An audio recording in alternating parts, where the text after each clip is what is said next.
शांति। 15 अक्टूबर 2025 के ईश्वरीय महावाक्य।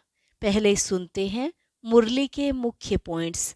बाबा ने कहा, बच्चे, तुम्हारी बैटरी 5000 वर्ष चलते चलते 84 मोटरों में डलकर ढीली हो गई है। अब बाप तुमको राय देते हैं, मेरे को याद करो तो बैटरी सतो प्रधान फर्स्ट क्लास हो जाएगी।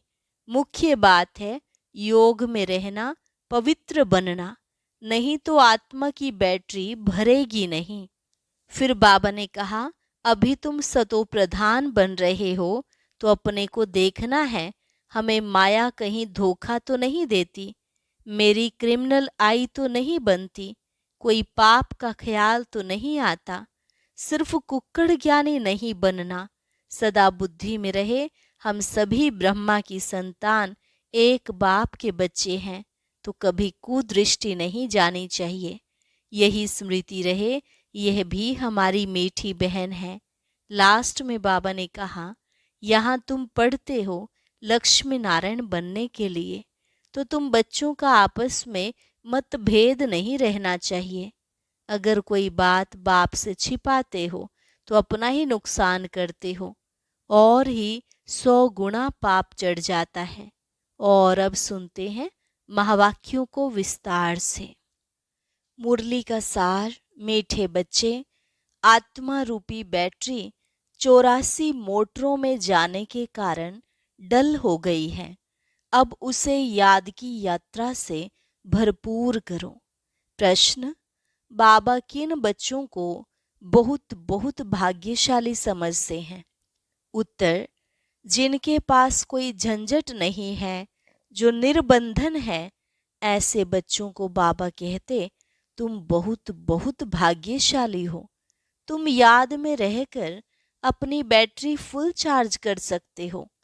अगर योग नहीं सिर्फ ज्ञान सुनाते तो तीर लग नहीं सकता। भल कोई कितना भी भबके से अपना अनुभव सुनाए, लेकिन खुद में धारणा नहीं तो दिल खाता रहेगा। ओम शांति। मीठे मीठे रूहानी बच्चों प्रति रूहानी बाप समझाते हैं। रूहानी बाप का नाम क्या है? शिव बाबा। वह है ही भगवान, बेहद का बाप। मनुष्य को कभी बेहद का बाप अथवा ईश्वर व भगवान नहीं कहा जा सकता। नाम भल बहुतों के शिव हैं, परंतु वह सब देहधारी हैं, इसलिए उनको भगवान नहीं कहा जा सकता। यह बाप बैठ बच्चों को समझाते हैं, मैंने जिसमें प्रवेश किया है उनका यह बहुत जन्मों के अंत का जन्म है। तुम बच्चों से कई पूछते हैं, तुम इनको भगवान क्यों कहते हो? बाप पहले से ही समझाते हैं, कोई भी स्थूल व सूक्ष्म देहधारी को भगवान नहीं कह सकते। सूक्ष्म देहधारी सूक्ष्म वतनवासी ही ठहरे, उनको देवता कहा जाता है। ऊंच ते ऊंच है ही भगवान परम पिता, ऊंच ते ऊंच उनका नाम है। उनके रहने का स्थान ऊंचे ते ऊंचा परम धाम है। बाप सभी आत्माओं सहित वहां निवास करते हैं। बैठक भी ऊंच है। वास्तव में कोई बैठने की जगह नहीं है। जैसे स्टार कहाँ बैठे हैं क्या? खड़े हैं ना। तुम आत्माएं भी अपनी ताकत से वहां खड़ी हो। ताकत ऐसी मिलती है जो वहां जाकर खड़े होते हैं। बाप का नाम ही है सर्वशक्तिमान, उनसे शक्ति मिलती है। आत्मा उसको याद करती है, बैटरी चार्ज हो जाती है।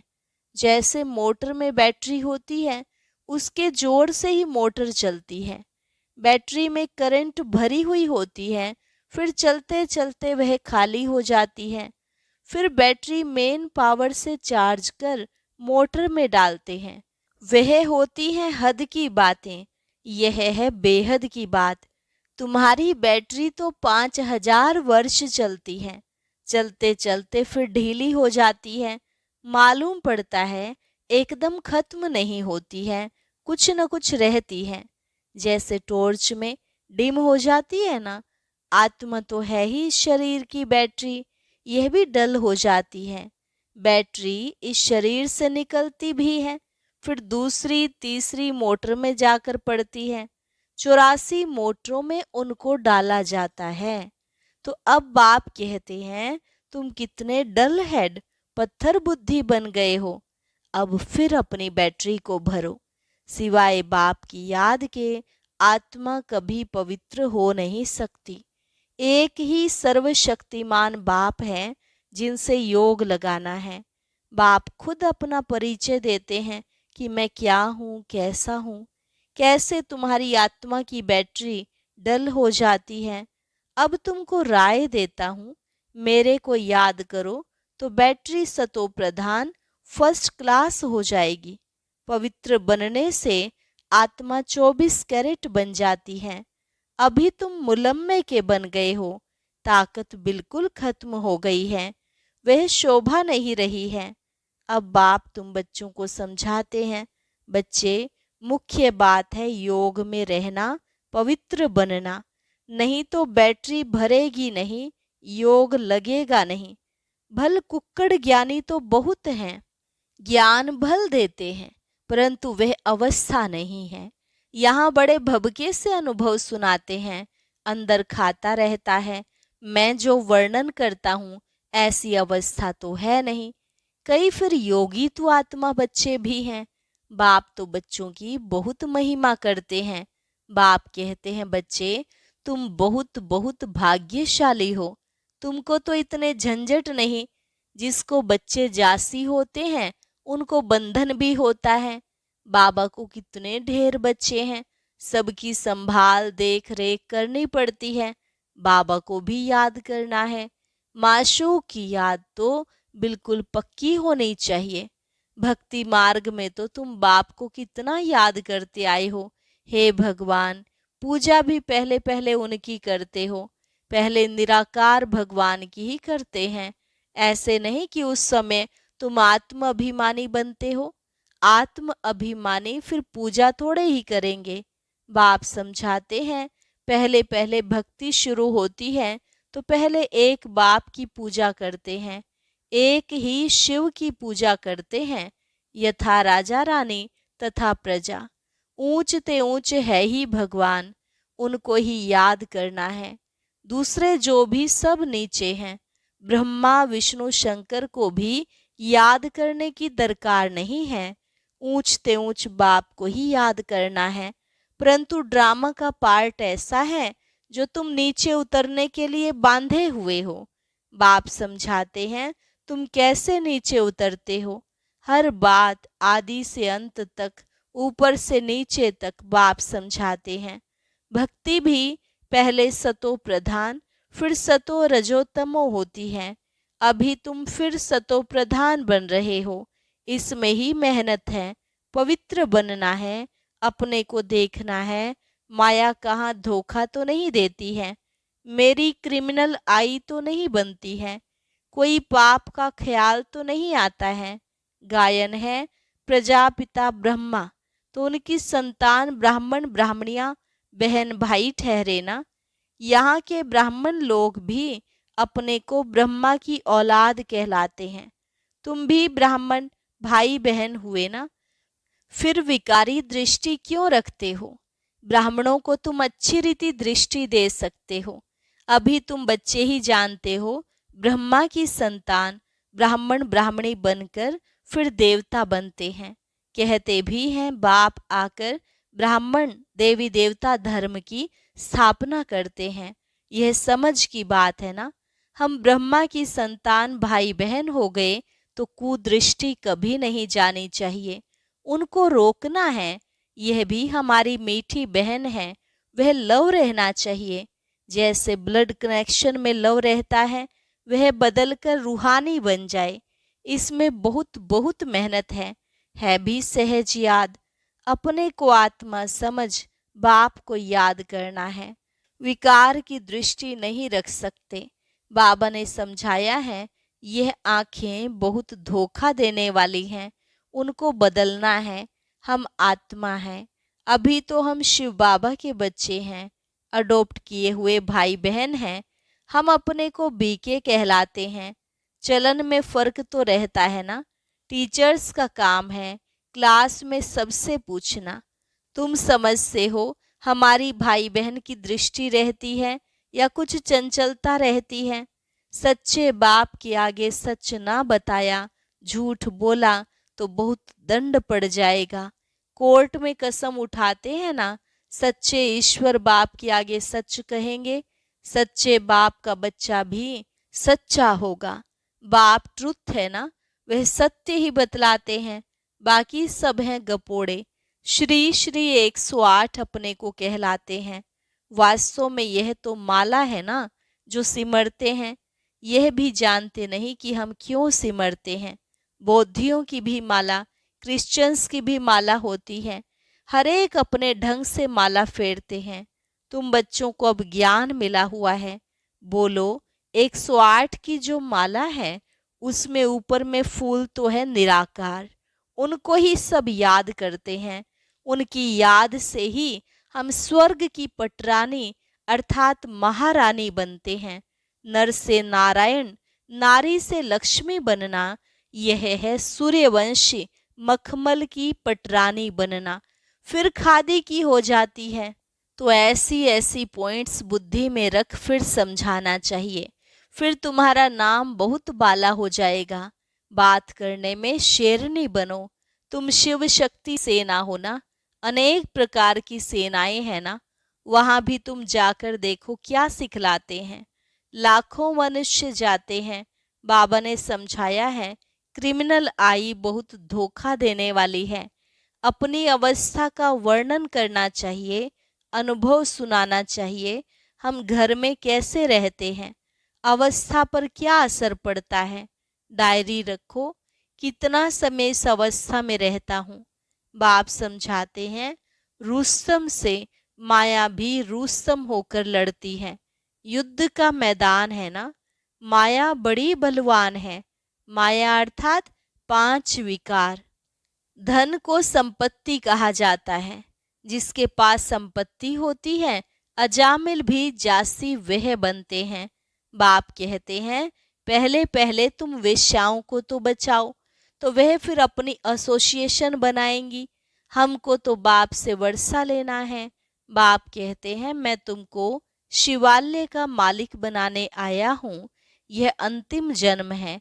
वेश्याओं को समझाना चाहिए तुम्हारे नाम के कारण भारत की इतनी आबरू इज्जत गई है। अब बाप आए हैं शिवालय में ले चलने, हम श्रीमत पर आए हैं तुम्हारे पास। अभी तुम विश्व की मालिक बन जाओ, भारत का नाम बाला करो हमारे मुआफिक। हम भी बाप को याद करने से पवित्र बन रहे हैं। तुम भी यह एक जन्म छी काम छोड़ दो, रहम तो करना है ना, फिर तुम्हारा नाम बाला बहुत हो जाएगा। कहेंगे इनमें तो ऐसी ताकत है जो ऐसा गंदा धंधा इनसे छुड़ा दिया। सबकी एसोसिएशन है, तुम अपनी एसोसिएशन बनाकर गवर्नमेंट से जो चाहे मदद ले सकती हो। तो अब जो भी ऐसे हैं जिन्होंने भारत का नाम बदनाम किया है, उन्हों की सेवा करो।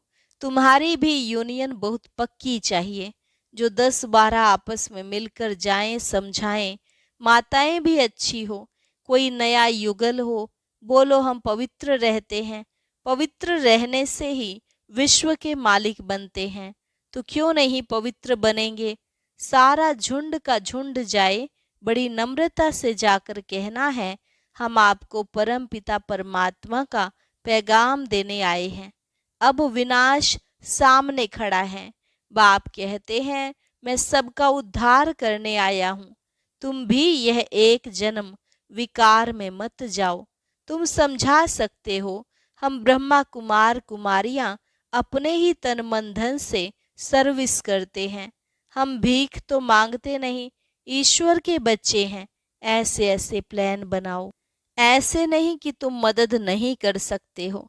ऐसा काम करो जिसमें वाह वाह हो, हजारों मदद देने वाले निकल आएंगे। यह अपना संगठन बनाओ, मुख्य मुख्य को चुनो, सेमिनार करो। बच्चों को संभालने वाले तो बहुत निकल सकते हैं, तुम ईश्वरीय सर्विस में लग जाओ। ऐसी फराख दिल होनी चाहिए जो झट सर्विस पर निकल पड़े। एक तरफ यह सर्विस, और दूसरी बात गीता की, इन बातों को मिलकर उठाओ। तुम पढ़ते ही हो यह लक्ष्मी नारायण बनने के लिए, तो यहाँ तुम बच्चों का आपस में मतभेद नहीं रहना चाहिए। अगर कोई बात बाप से छिपाते हो, सच नहीं बताते हो, तो भी अपना ही नुकसान करते हो और ही 100 गुना पाप चढ़ जाता है। अच्छा, मीठे मीठे सिकिलधे बच्चों प्रति मात पिता बाप दादा का याद प्यार और गुड मॉर्निंग। रूहानी बाप की रूहानी बच्चों को नमस्ते। रूहानी बच्चों की रूहानी बाप दादा को नमस्ते नमस्ते, गुड मॉर्निंग। शुक्रिया बाबा, शुक्रिया। धारणा के लिए मुख्य सार। पहली पॉइंट, हम मीठे बाप के बच्चे हैं। आपस में मीठे बहन भाई होकर रहना है। कभी भी विकार की दृष्टि नहीं रखनी है। दृष्टि में कोई भी चंचलता हो तो रूहानी सर्जन को सच बताना है। कभी भी आपस में मतभेद में नहीं आना है। फ्राक दिल बन सर्विस करनी है। अपने तन मन धन से बहुत बहुत नम्रता से सेवा कर सबको बाप का परिचय पैगाम देना है। वरदान, हर कर्म चरित्र के रूप में गायन योग्य बनाने वाले महान आत्मा भव। हर कर्म चरित्र के रूप में गायन योग्य बनाने वाले महान आत्मा भव। महान आत्मा वह है जिसका हर संकल्प हर कर्म महान हो। एक भी संकल्प साधारण व व्यर्थ ना हो। कोई भी कर्म साधारण व बगैर अर्थ ना हो। कर्मेंद्रियों द्वारा जो भी कर्म हो वह अर्थ सहित हो। समय भी महान कार्य में सफल होता रहे, तब हर चरित्र गायन योग्य होगा। महान आत्माओं का ही यादगार हर्षित मूर्त, आकर्षण मूर्त और अव्यक्त मूर्त के रूप में है। स्लोगन, मान की इच्छा छोड़ स्वमान में टिक जाओ तो मान परछाई के समान पीछे आएगा। मान की इच्छा छोड़ स्वमान में टिक जाओ तो मान परछाई के समान पीछे आएगा। अव्यक्त इशारा, स्वयं और सर्व के प्रति मनसा द्वारा योग की शक्तियों का प्रयोग करो। कोई भी स्थूल कार्य करते हुए मनसा द्वारा वाइब्रेशन फैलाने की सेवा करो। जैसे कोई बिजनेसमैन है तो स्वप्न में भी अपना बिजनेस ही देखता है, ऐसे आपका काम है विश्व कल्याण करना। यही आपका ऑक्यूपेशन है। इस ऑक्यूपेशन को स्मृति में रख सदा सेवा में बिजी रहो। यदि सेवा का फल मिल जाए तो माया जीत सहज बन जाएंगे। इसलिए जब भी बुद्धि को फुर्सत मिले तो सेवा में जुट जाओ। अच्छा, और अभी सुनते हैं आज का अव्यक्त ज्ञान मोती।